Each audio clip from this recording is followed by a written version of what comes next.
국세청에서 우편물 받아보신 적 있으신가요? 봉투를 여는 순간 별일 아니겠지 하면서도 마음이 철렁 내려앉습니다. 혹시 내가 뭘 잘못했나? 아니 그냥 부모님이 예전에 전세금 해주셨던 거 빼서 집 산 것 뿐인데 문제가 될 게 있나? 이런 생각들이 순식간에 머릿속을 스치죠. 안녕하세요. 여러분들의 돈 걱정을 절반으로 덜어드리고 싶은 헤일텍스의 양한 세무사입니다. 요즘 부동산 거래하시고 자금 출처 조사 받으시는 분들이 체감상 정말 많이 늘었습니다. 나는 소액이고 나이도 젊은 편은 아니니까 자금 출처 조사 당연히 안 나오겠지 착각을 굉장히 많이 하시는데요. 이 생각 진짜 위험합니다. 실제 현장은 그렇지 않습니다. 오늘은 누구에게 자금 출처 조사가 나오게 되고 이것을 대비하려면 어떻게 준비하면 되는지 말씀드릴게요.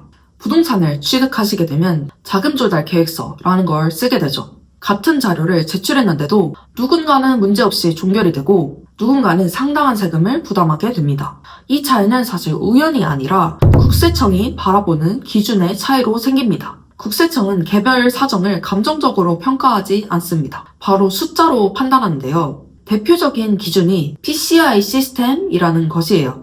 이 PCI 시스템을 통해서 개인의 자산, 소비, 소득을 검사한 후에 최근 몇 년간 자산이 어떻게 늘어났는지, 그 기간 동안 얼마나 사용했는지, 그리고 공식적으로 신고된 소득은 얼마인지 이 세 가지가 자연스럽게 설명되지 않으면 그 공백이 출발점이 됩니다. 이 자금 출처 조사에 대해서 카더라 소문이 굉장히 많은데요. 전문직이거나 사업을 해서 소득이 많다고 해서 자금 출처 조사가 나오지 않을까요? 그렇다고 해도 조사 대상에서 무조건적으로 제외되는 것은 아닙니다. 오히려 소비 많이 하시는 분들, 카드 사용이 많고 생활비 흐름이 크신 분들, 소득은 크지 않은데 해외 사용 금액이 굉장히 크신 분들, 자금 출처 설명에 어려움을 겪는 분들이 굉장히 많습니다. 국세청은 이미 이 소비에 대한 기록들도 모두 가지고 있기 때문인데요. 또 이런 말도 있죠. 젊은 사람들은 많이 받지만 나이가 있는 사람들은 안 받는다? 이런 카더라 소문 정말일까요?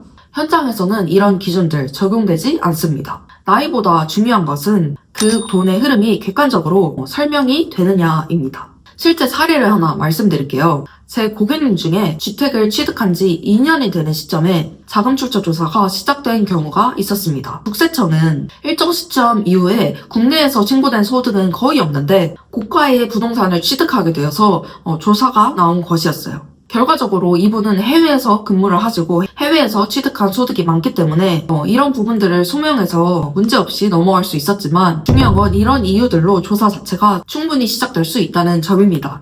자금 출처 조사는 무작위로 이루어지진 않습니다. 행정자원은 한정되어 있기 때문에 가성비 좋은 곳으로 가겠죠. 누가 봐도 조금 이상하고 설명이 어려운 자금들이 있는 곳으로 먼저 가게 됩니다. 이게 같은 가격에 집을 샀더라도 외부 자금 의존도가 높은 쪽이 우선적으로 검토 대상이 되는 이유예요.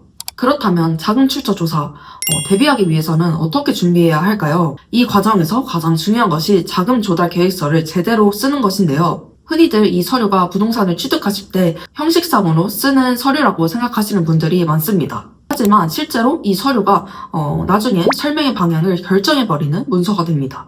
특히 출처가 명확하지 않은 지금 가족 간의 거래라면 표현 하나, 항목 하나가 상당한 차이를 만들어낼 수 있습니다. 그래서 자금 조달 계획서를 쓰실 때는 자금 조달에 빈구멍이 많다고 예상이 되시면 전문가의 상담을 먼저 받으시는 것이 중요합니다.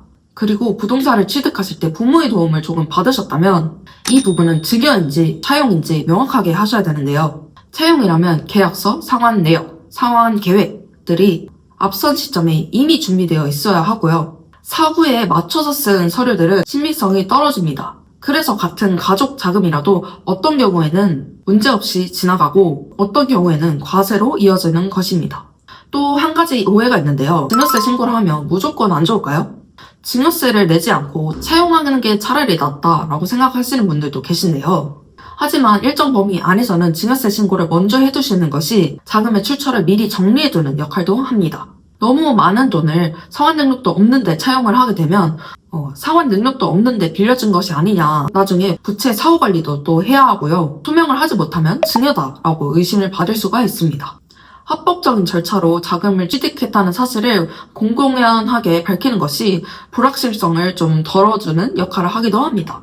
자금 출처 조사는 일단 벌어지고 나면 범위가 점점 커지는 경우도 있어요. 어떤 사례에서는 어떤 일정 금액을 차용을 했는데 부모가 빌려줄 능력도 없는데 어떻게 빌려줬냐, 그 금액을 타고타고 하다가 부모가 소득세 신고를 안 한 부분까지 밝혀지면서 더 많은 세금 폭탄을 맞게 되는 경우도 있습니다. 정말 예상치도 못한 부분까지 걸려 들어가게 되는 것이죠. 그래서 현장에서는 대응보다는 예방이 더 중요하다는 말을 많이 말씀드리는데요. 결국 핵심은 이겁니다. 자금 출처 조사는 잘 설명해서 넘기는 것이 문제가 아니라 애초에 설명이 나올 필요가 없게 잘 준비하는 것이 중요합니다. 주택 취득을 앞두고 있다면 잔금 내기 직전이 아니라 그보다 훨씬 이전부터 자금 흐름을 점검해 보셔야 합니다. 오늘 이 영상이 막연한 불안 대신 정리된 판단을 하는데 도움이 되셨으면 좋을 것 같고, 이런 자금 출처 조사에 대한 도움이나 자금 조달 계획서를 쓰시는데 도움이 필요하신 분들은 더보기란 혹은 고정 댓글을 확인해주세요.